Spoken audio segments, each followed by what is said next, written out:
Hello, let's go ahead and take a look at this problem. First of all, when we start looking at what they're asking, they want us to find the center and the radius of the circle. So in order to find the center and the radius, the best thing to do is to get this into standard form. The standard form of a circle looks like x minus h quantity squared plus y minus k quantity squared equals r squared. Now if this is the standard form for a circle, the center of the circle is at hk. And if you notice, that's opposite. So here I have x minus h, and my center is at the positive h value. Same with k. And then over here, my radius is just equal to the square root of the right-hand side. So we need to get it into this form. And the way that we're going to be able to get it into this form is by completing the square. Now when you complete the square, basically we need to group all the x's together, all the y's together, and then we'll move everything else to the right-hand side. So the x's are already grouped together, and then I'm going to leave a space here. And then I will include my y values and leave a space here as well. Got the plus sign over here. And then on the right hand side I have my constant, and I actually think I'll write that a little different. On the right hand side I have my constant, which was given to me as 1. And then because I have a blank on the left that I added, I also have to add the same amount on the right. So this blank associates here, this one associates here. So what I do to complete the square is I take half of my linear term. So half of 2 is a positive 1, and I square this value. Well, if you add that to one side, I also have to add it to the other side. Now also, on the left-hand side, I need to work with completing the square here. Well, half of a negative 8 is a negative 4, and I have to square that value as well. Now please note I am squaring the negative and the 4, not just the 4. And of course I have to keep that balance, so I need to do the same thing to the other side as well. So it looks like what we have here then is x squared plus 2x plus 1. Okay, then next I have plus y squared minus 8y plus a negative 4 times a negative 4 is a positive 16, and this equals on the right hand side 1 squared is 1, and then a negative 4 times negative 4 is a positive 16. So my next step is to look at this in terms of grouping. So if I had to factor this, this would look like x plus 1 times x plus 1, and guess where the plus 1 came from? It matches the same value that I have up here. Now next I'm looking at y squared minus 8y plus 16. This factors into y minus 4, y minus 4.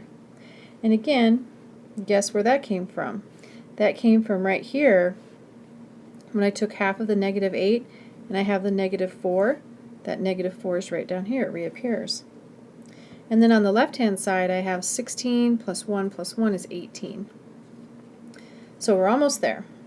X plus 1 times x plus 1 can be rewritten as x plus 1 quantity squared. Y minus 4 can be rewritten as y minus 4 quantity squared. And then on the right hand side I have 18. So if I'm looking for the center of my circle, and again what I'm doing here is I'm following the center from the HK, so it's going to be the opposite. So my x value will be the opposite of a positive 1 from right here, will be a negative 1. And then for my y value, it'll be the opposite of a negative 4 is a positive 4. Now the radius is the square root of the right hand side. Now one other thing with the radius, you can break that up into root 9, root 2, factors of 18 that are perfect squares. The square root of 9 is 3, so I'm left with 3 root 2. So I guess I can't remember. I guess they wanted the center, and I probably in the next part they'll ask for the radius after you get that entered. But it looks like the center is negative 1, 4, and the radius is 3 root 2. I hope this helps.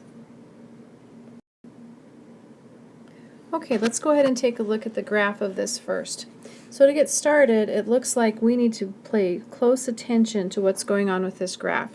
Now, first of all, it says, what is the vertex?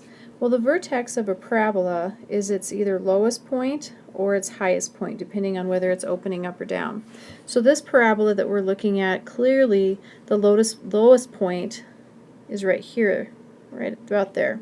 So if we were to try and look at this graph, it looks like it would be the ordered pair, if we were going over from the origin, 1, 2, 3 units in the x direction, and then in the y direction it looks like we go down 3 units. So I think the vertex here would be 3, negative 3, if my old eyes are looking at that graph correctly. I should have brought in a bigger version. Now that's my vertex. Now axis of symmetry, I'm going to blow this up a little bit, is basically this line right here that goes through that vertex. Now this is a vertical line, so it's an x equal value, and it's going to equal whatever my x value is. So in this case it's x equal 3. Now the directions here to say type an equation, so we need to make sure we include the x equal 3. Now range is my y values. So for my y values, it looks like to me my y values go from this point all the way up toward positive infinity. Well, this point for my y values is equal to negative 3. Now this has to put this in an interval notation. So for interval notation, this would go from negative 3 to infinity. Now I never actually reach infinity because as soon as I think I get there, it goes one more step past. So I need to make sure I have a parenthesis here. You don't necessarily need 4 sets like these, okay? But you definitely need some parentheses there. So parenthesis. Now negative 3 I actually reach, and so it's a bracket because negative 3 is actually on this graph and I actually do reach that. So my range would go from negative 3 to infinity, and this says interval notation, and this is what they mean by interval notation. Now the function is increasing on the interval. Let's go ahead and blow this up again down here. It's increasing on this interval, let's say from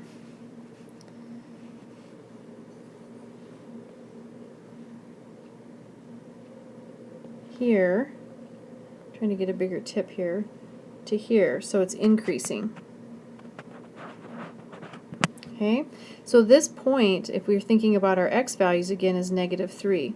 So it increases from negative 3 to positive infinity in the x direction.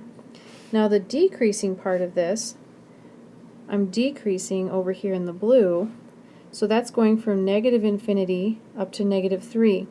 Now at the very point of negative 3, this graph is neither increasing nor decreasing. It's kind of a flat line here at this point. So that's why I'm not bracketing the negative 3 here. So I hope this helps to clarify some of the parabola work. If you have questions, please let me know.